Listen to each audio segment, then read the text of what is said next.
The perfect neighbor, the pillar of the community. Some of history's most lethal killers have led a double life. One part, Mr. Nice. He was there smiling on the cover. He was the poster boy. The other, homicidal maniac. I got a killer, I got a killer, I got a killer.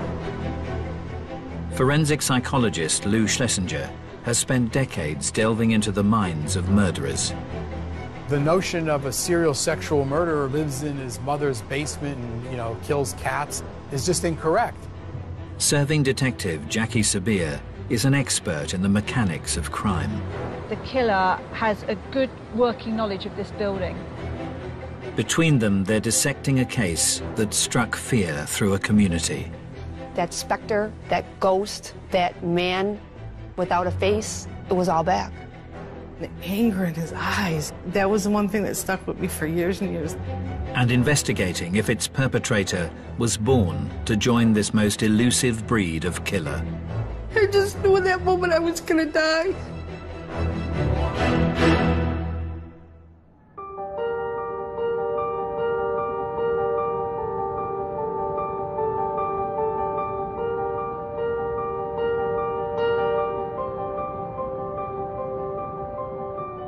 With over 20 years' experience in homicide, Detective Jackie Sabir has headed up some of Britain's most high-profile murder cases.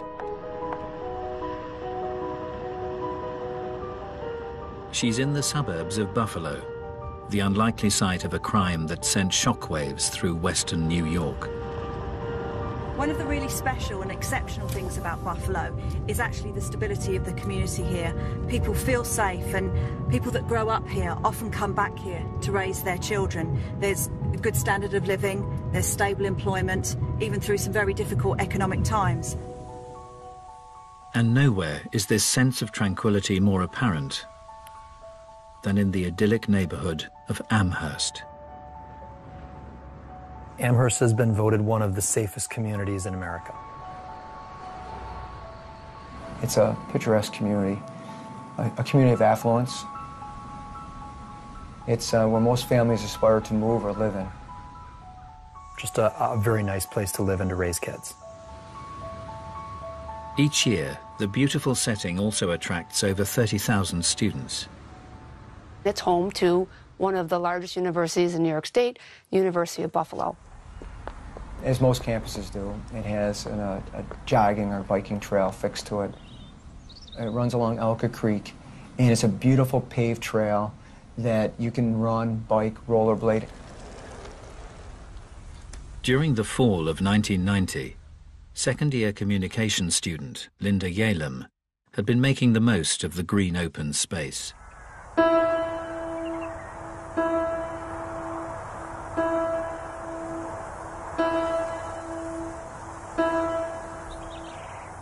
Linda Yalem originally came from California. She was a marathon runner. She was training for the New York City Marathon. She's near the end of her training. She's only 5 weeks away. On the 29th of September, the 22-year-old stuck to her fitness regime. Linda Yalem left her dorm room that morning about 9:30 or so. It was a nice sunny day. She had a Walkman. She popped in a cassette, and she went out to do what she did all the time, run. Her roommates were expecting her back in a fair amount of time, and she just never came back.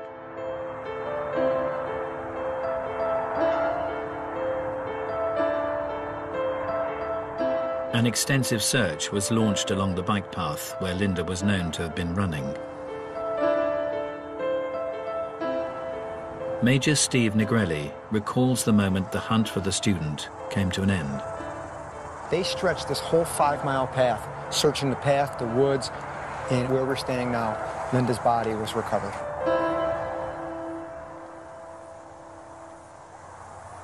She was shrouded with her sweatshirt covering her torso.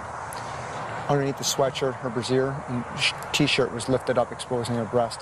Her pants were pulled down off of her one leg. Was there any signs of defensive injuries? She had numerous injuries upon her face in her body, abrasions and bruises that indicated that she did try to fight her assailant. Despite her efforts, Linda's assailant cruelly controlled her. The assailant put duct tape over both her nose and her mouth. She was unable to gasp any air. In fact, she was sucking so hard that the duct tape was actually indented into her mouth. As the perpetrator raped his victim, he inflicted further torment through the use of a handled garrote. Why would someone use a garrote in this sort of case? What do you think he was doing with Linda? The garrote, by its very nature, where you can render someone unconscious just with a couple of twists, is a control mechanism. And what he did is he did a double loop. So if I could demonstrate, he just went over and back. And just by one hand, because now he had both broomsticks in his hand, he's able to tighten the garrote and bring his victims in and out of consciousness. They left signature garrote marks, ligature marks across her neck. You're very close to your victim. You're going to be looking in their eyes, aren't you? You're going to be able to see what you're doing to them, aren't you? That's correct. Forensic psychologist Lou Schlesinger has analysed the minds of some of history's most twisted serial killers. For him, the torturous technique carried out on Linda Yalem raises huge concerns. When you use a ligature or manual strangulation to kill someone, that tells me it's personal, because it's an inefficient way to kill somebody. It takes a long time. They could fight their way out of it. So when you kill with strangulation, that is almost always a sexual element involved, because you're seeing the victim suffer. And strangulation has been the sordid choice for a class of killer who only get their kicks out of this sadistic MO. During the 1980s, Virginia's South Side strangler, Timothy Spencer, created tourniquets from belongings found in his victims' homes. He had 2 socks wrapped around her neck and a 16-inch vacuum cleaner extension twisted in the ligature. Tampa Bay murderer Bobby Joe Long would bring his own ligature to the scene of the crime. Just left the ligature right on the victim. Why did he do it? Because for some reason that was arousing to him to see the victim lying there with the ligature just hanging off her. Right in here's where I killed her. This class of killer is perhaps topped by America's most prolific serial murderer. You think you put like five of them in there? Gary Ridgway was the archetypal guy next door, but in his hidden life, he strangled dozens of prostitutes. When I got through having a climax with her, I jumped on her. How much are you pulling on her neck? I'm pulling really hard on her neck. How? Just like this. What are you saying to her? Don't fight, and I'll let you go. No, Ridgway was never going to let him go. He got him in the strangulation hold, and he basically said to them, if you relax and just let me go through my little sexual thing, I'm going to let you go. And when she relaxed, he then strangled her and killed her. I'm feeling, I gotta kill her, I gotta kill her, I gotta kill her. They want to get close and touch the person as she's dying. This is what's stimulating for all of these individuals, like Gary Ridgway and Long, and so many of them who kill with that method.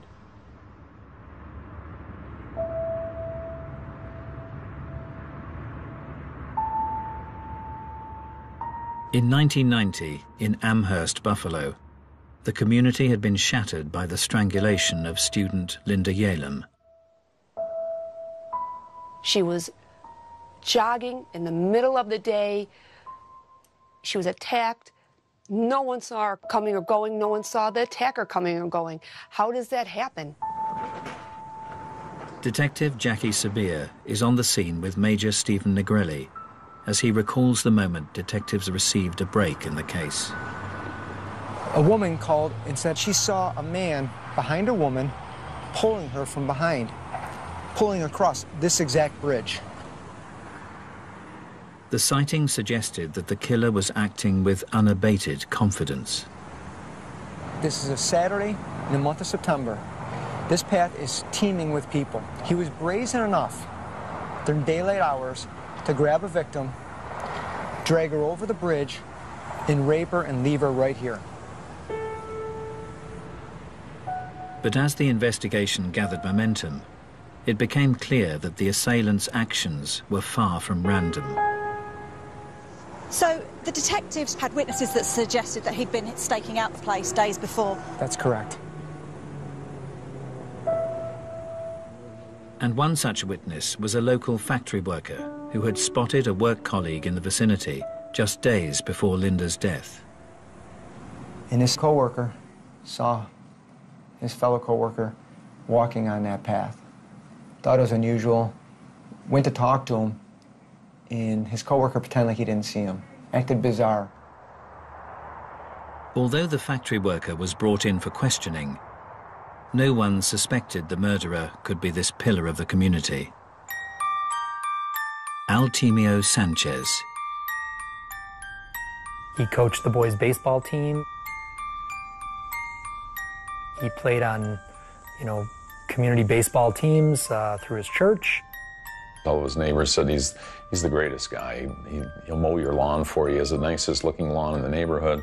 Invites him over to barbecues and things like that.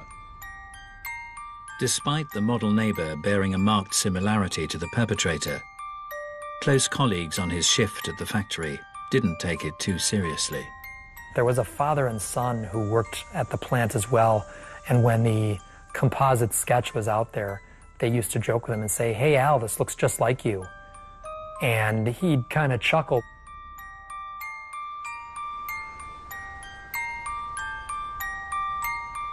The residents of Buffalo couldn't imagine that the perfect husband and all-round good guy was concealing a double life.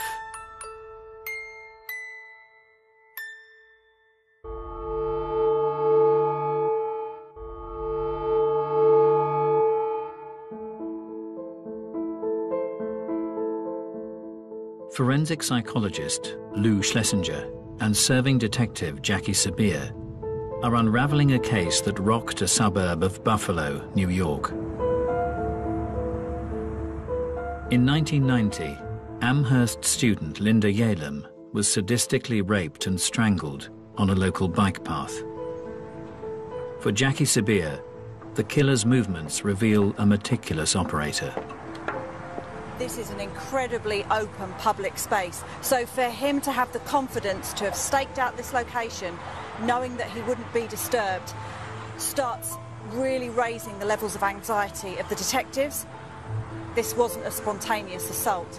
This was premeditated. And it appeared the calculated killer may have struck before. His technique resembled an MO displayed in a series of sex attacks, perpetrated by a character dubbed the Bike Path Rapist. The Bike Path Rapist first became known to me when I was a teenager. A girl from my high school had gotten raped. He would prey in areas where there were either high schools or recreational areas that would, younger women would typically utilize. He was using a knife, he was using a gun, and then he started using the double ligature garrote. The period of attacks was so prolonged, Lisa Redmond's childhood memories would be brought sharply into focus as she pursued the rapist as an investigator. Did he cause any other injuries to the victims? Was there any other violence other than the actual sexual offence? One of the rape victims managed to get her fingers underneath the garrote, and he was choking her so hard it actually bent her fingers, and years later she showed me her fingers were still bent. The sex attacker cast his net wide over Buffalo's green open spaces. So we've got rapes down in this location in the south, we've got rapes here, we've got the University of Buffalo where Linda was killed, yes. So we've got a homicide up here. We've got clusters of locations where offences happen. These you would not know unless you had knowledge of that area. He's tailoring his crime and his location to his victims.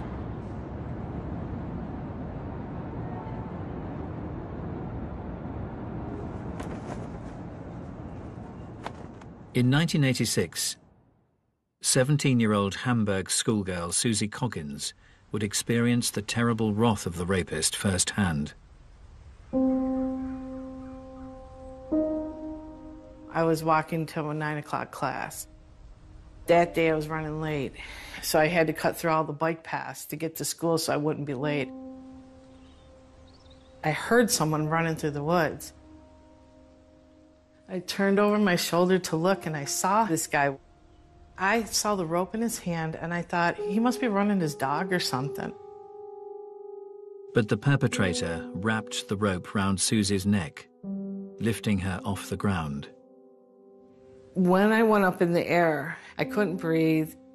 Everything stopped in that time, in that moment. And then he started dragging me back into the woods. And the anger in his eyes, I'll never, that was the one thing that stuck with me for years and years, those eyes, the way he looked. Once in a secluded spot, the rapist broke his silence. He just asked me how old I was, and if I had ever had sex before. I just kept thinking about my family. I'm sorry, I just kept thinking, I'll never see my family again. I'll never see my friends again. I just knew in that moment I was gonna die. Susie was then subjected to a prolonged rape. When he was finished, and I'm like, well, what happens next? And he says nothing. I felt like there was some guilt in his voice. And yeah, his energy changed completely from the beginning of it till the end of it.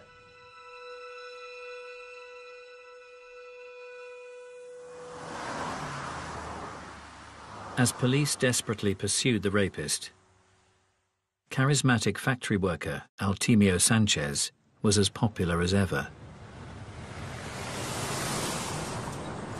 He was a jock. So people at work loved having him on their softball team, running with him, golfing him. He was an outstanding golfer. He was a guy that guys wanted to hang out with. Despite his jovial demeanor, Artemio Sanchez's start to life had been far from happy. As a child, he struggled academically, but Sanchez would insist his biggest challenge was out of school, living with his alcoholic mother. She would frequently remind Al, you know, you weren't wanted. She openly told him during his life, you know, when she was pregnant with him, that she actually bought a kind of a concoction of drugs that would induce an abortion and use those drugs during her pregnancy. The unwanted child had been born into a turbulent home in 1958 in Puerto Rico. He was one of 4 children. There was family tension between mom and dad, and I believe dad left when he was very young. I think he was 2 years old when dad left. His mother discovered very early on that his father was having an affair and moved the family to New York City. However, life in the big city didn't offer a fresh start for the Sanchez family. He had spent a lot of time with his mother living with different men. He one time lived in the back of a car. She allowed various men into her life. He alleges that those men abused him physically and emotionally during that time period. Sanchez stated he also repeatedly saw his alcoholic mother being abused by her violent partner.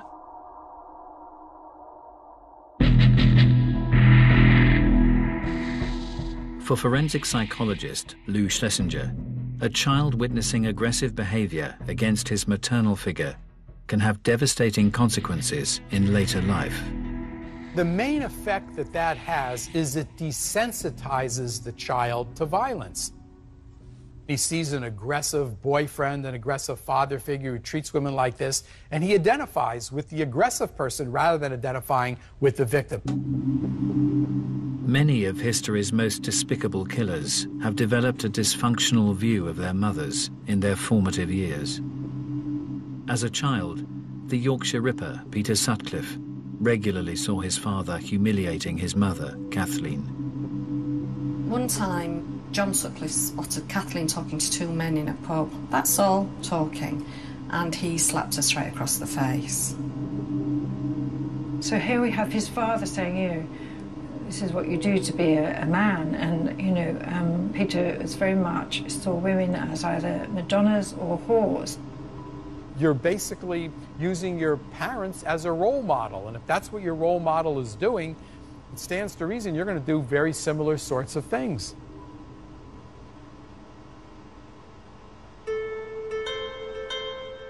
But this crucial mother-son relationship can be affected in other ways. Serial murderer Gary Ridgway's maladjusted view was at the other end of the spectrum. He talked about having some sexual feelings towards her. He described in some detail watching her when she was in a bathing suit and looking at her and thinking that she dressed pretty provocatively. During one bath, her robe fell open and she was naked underneath, and he felt aroused. Gary Ridgway is an individual whose mother was very sexually provocative in an overt sense. There's nothing more devastating psychologically for a boy to see that type of behavior in his mother. It usually doesn't end well at all.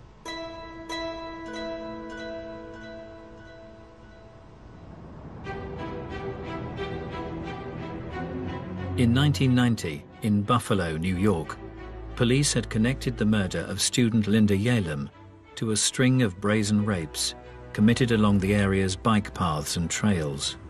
What made this so bizarre is these were broad daylight attacks. But then, for the next 2 years, the brutal crimes ceased. Poof. He vanishes off the radar.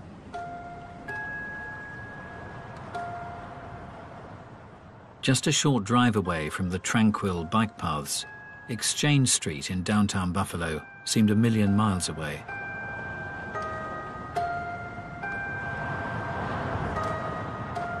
The red light district was worked by prostitute Majane Mazer. Majane Mazer was turning tricks. Sometimes she would stand on corners. A lot of times she would give her number to people and they would call her. But on an October night, the vulnerable 32-year-old was picked up by the wrong man. A John called her. She went out to the curb, got in his car, took off. She was never seen again. Okay, so this is the actual building. Right up to the fence line is where Majane Mazer's body was found. Bless her. Detective Jackie Sabir is joining Lisa Redmond as she revisits an industrial wasteland that in 1992 was the site of a horrific murder. A man actually picking wildflowers found her in the brush. It was not clear like it is now. It was overgrown, and her body, not only was it camouflaged by the foliage, he actually put a piece of corrugated plastic over the top of her.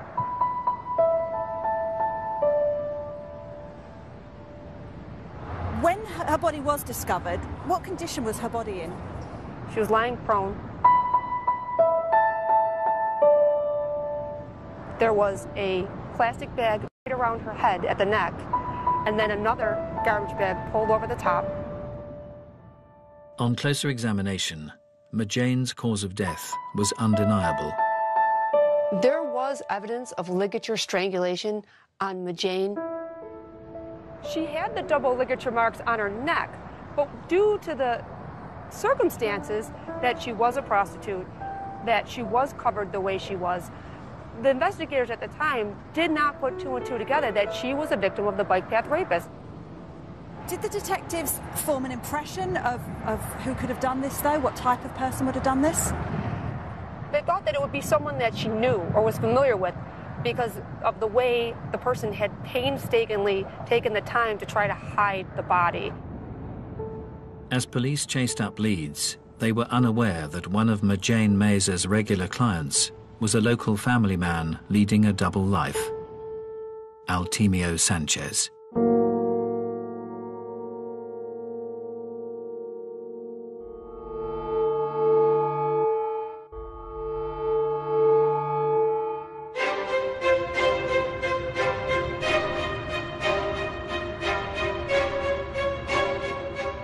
In 1996, in the green suburbs of Buffalo, New York, 6 years had passed since the murder of Linda Yalem.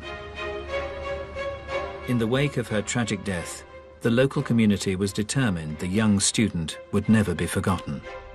Because Linda was a runner, there was something created called the Linda Yalem Memorial Run. It's an annual event, and it's to raise awareness about women's safety issues. Before the race would start, there would be a moment of silence, and then a bagpipe would lead the runners down to the starting line. Amongst those taking part in September '96 was competitor 635, local man Altemio Sanchez. It turned out that Altemio Sanchez was a bit of a runner. He belonged to the running club at American Brass. It was seemingly a typical act for one of the community's all-round good guys.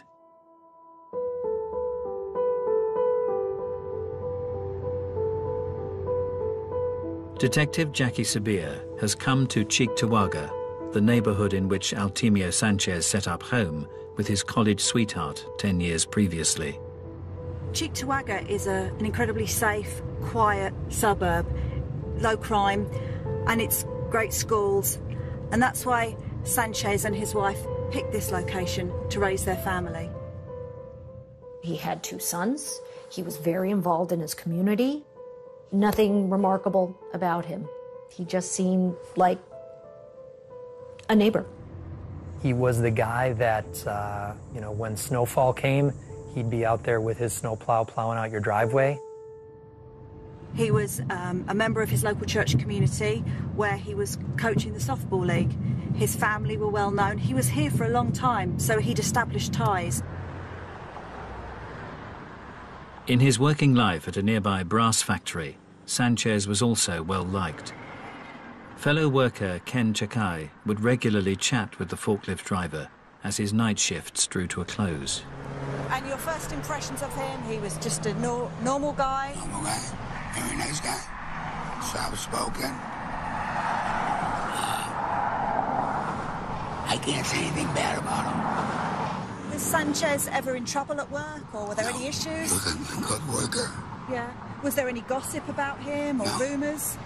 He was good with the church, the community. His family belonged to the church. He's a great guy.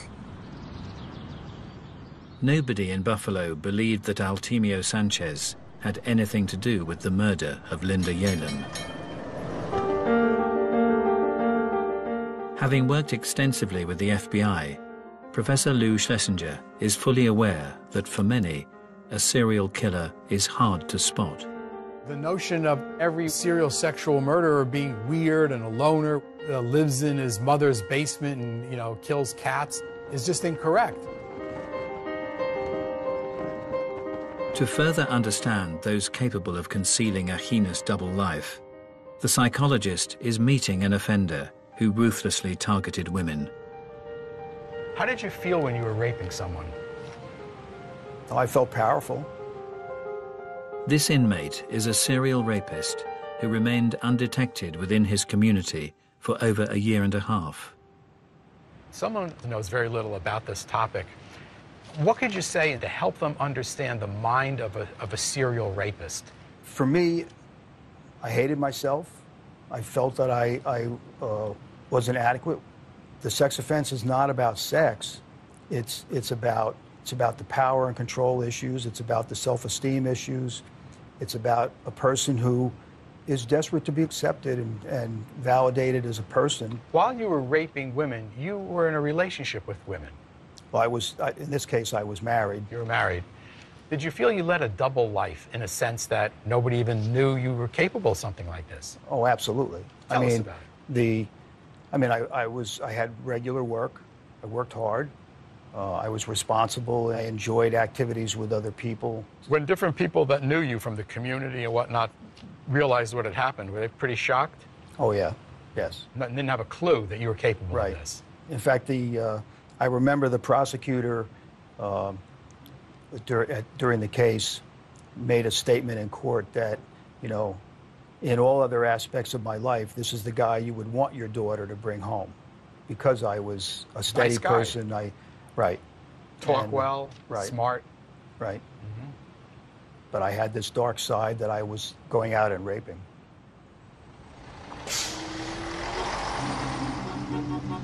In his work as a profiler, Professor Lou Schlesinger has also experienced this chameleon-like ability in a class of killer that remained invisible to all around them. There's a large group of serial sexual murderers who have families and are married and work and have friends and acquaintances.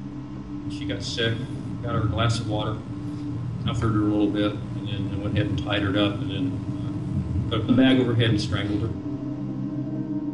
Over a 30-year period in Kansas, Dennis Rader murdered 10 people. All the while, the respected scout camp leader hid an assortment of sordid behavior, frequently tying himself up within the local woods.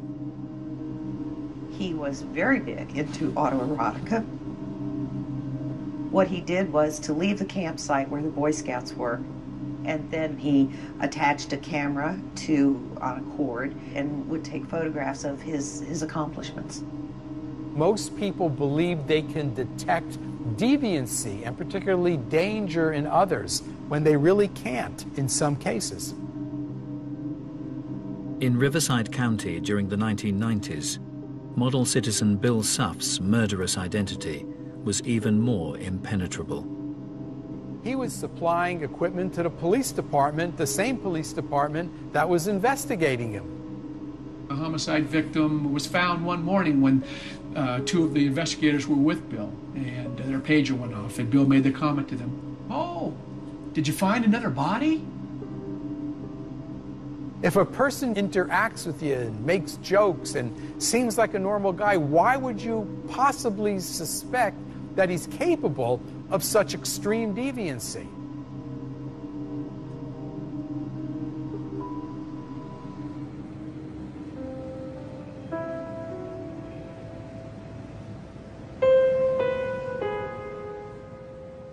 In 2006, in Buffalo, New York, over a decade had passed since the bike path rapist had last struck.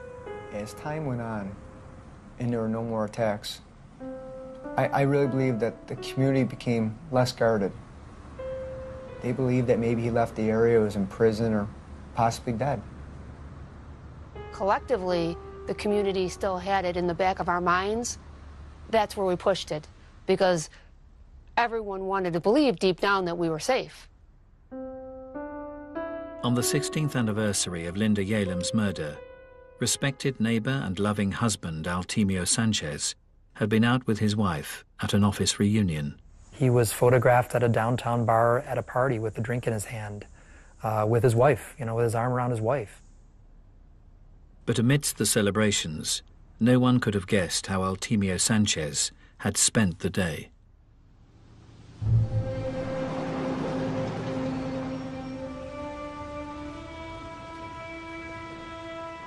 A few hours earlier, in nearby Clarence, it had been a typical Friday morning for mother Joan Diver and her young family. They sat at the kitchen table and they had breakfast together. They talked about, maybe we go to a movie tonight because it's Friday night. She had dropped her 5-year-old off at daycare and decided on a beautiful September day to go for a jog in Clarence.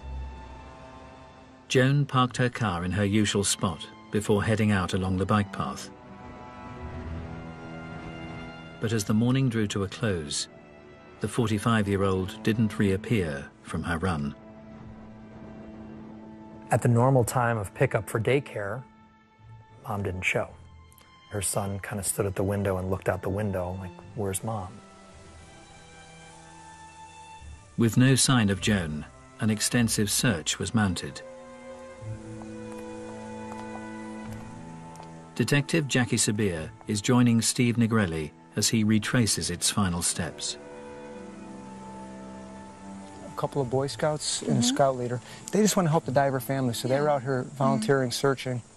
One of them kind of bent down, peered in, and he could see underneath the shrubbery and overgrowth, he could see what appeared to be a human hand. It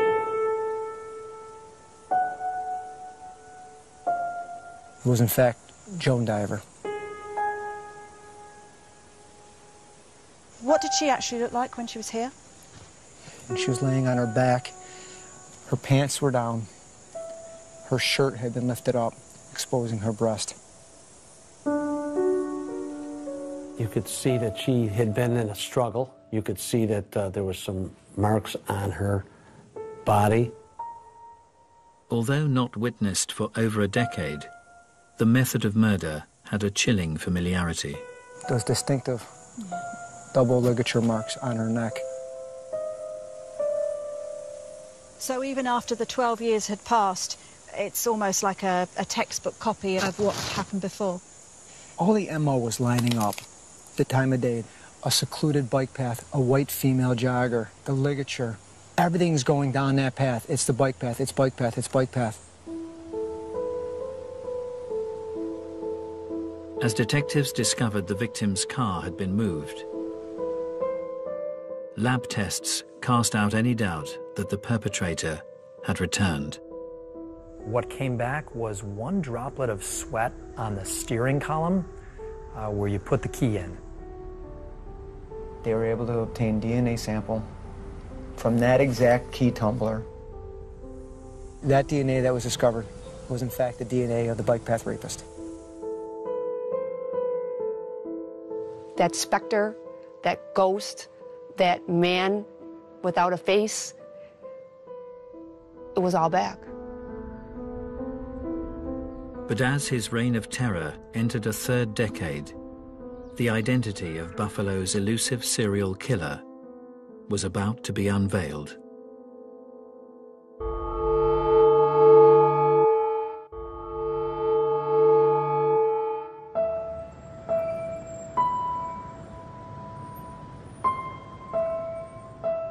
In September 2006 in Buffalo, the murder of jogger Joan Diver had marked the return of the bike path rapist after more than a decade's absence. As a serving detective, Jackie Sabir is in no doubt as to the impact of this tragic development. To come back after a 12-year break would have been an enormous shock to the team of investigators, because you have to relive and pull all of those files again and start practically from the beginning. With a DNA sample indicating an Hispanic male, the list of suspects shrank down until an historic case left just one name. There had been a rape, and the woman had seen the rapist a few days later at the mall, followed him out and got his license plate. As the owner of the vehicle had a cast-iron alibi, the lead had drawn a blank. But years later, as police recontacted him, the owner admitted a relation had borrowed the vehicle. We said, who was driving your car that night? And that's when the first time we heard this name, and he said it was my nephew. His nephew's name has popped up a couple times previous in this investigation. He said it was Altimio Sanchez.